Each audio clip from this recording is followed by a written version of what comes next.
Hi, my name is Victoria Runyon and I'll be sharing my experience with Virtual World of Second Life. Second Life is an online virtual world which members can explore different worlds, meet with other members, socialize, learn, and participate in various activities. I'll be honest, I was a little nervous and a bit overwhelmed in the beginning, but I decided in the end to make Second Life work for me. I chose an avatar that looks slightly like me since I also have red hair, but you can choose between people, vampires, animals, robots, vehicles, or other random avatars. I began my exploration on an island. It was night when I started, so I had to figure out how to adjust it today. I also adjusted my outfit to more my style. The world where I did most of my first exploration was in the I Love the 80s world. I was first introduced to this world by my fellow classmate Megan. I had a lot of fun wandering around this world because I'm kind of a sucker for classic 80s music. You could always find a great DJ playing 80s pop and a group of people dancing at the club. At one point, right before I met up with my classmate Megan, an avatar named Gecko Blalik gave me quite a few animations such as Wavy Gravy, Too Much Fun, and Dancing Fonda, which allowed me to dance all over the dance floor. I have to admit, I actually had a lot of fun watching my avatar dance around and definitely kept giggling to myself out loud. Megan's avatar was a dog. She came in flying, and it was neat getting to meet up with someone I knew. I tried to even share some of my animation with her, but they didn't fit her avatar. After wandering around my home world and the I Love the 80s, I decided I didn't want to just keep wandering around and, I'll be honest, avoiding other people, which I know isn't the true purpose of Second Life. I decided to utilize my time in Second Life to benefit my classroom and make Second Life work for me.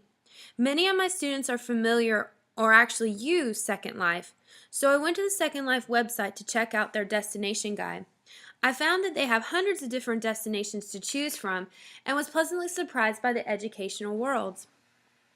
Once I looked through the educational worlds, I found the perfect place to spend my time in Second Life.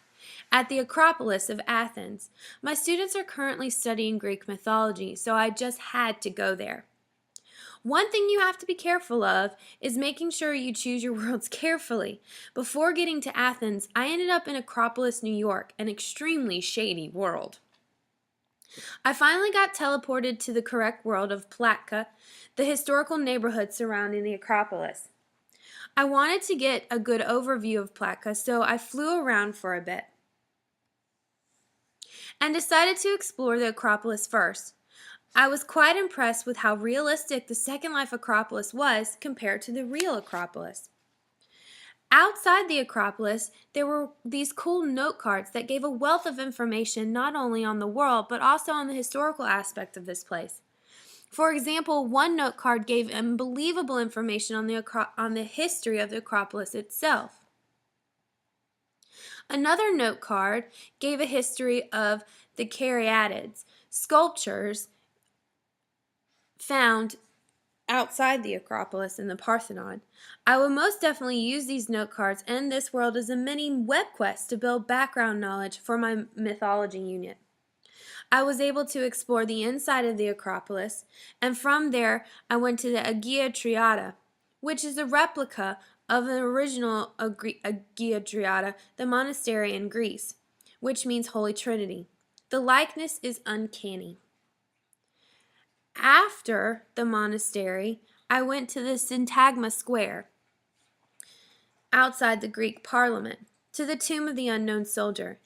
The note card outside the Syntagma, or the Constitution Square, gave a wealth of information about the monument and the National Guards that guard it, year around the clock.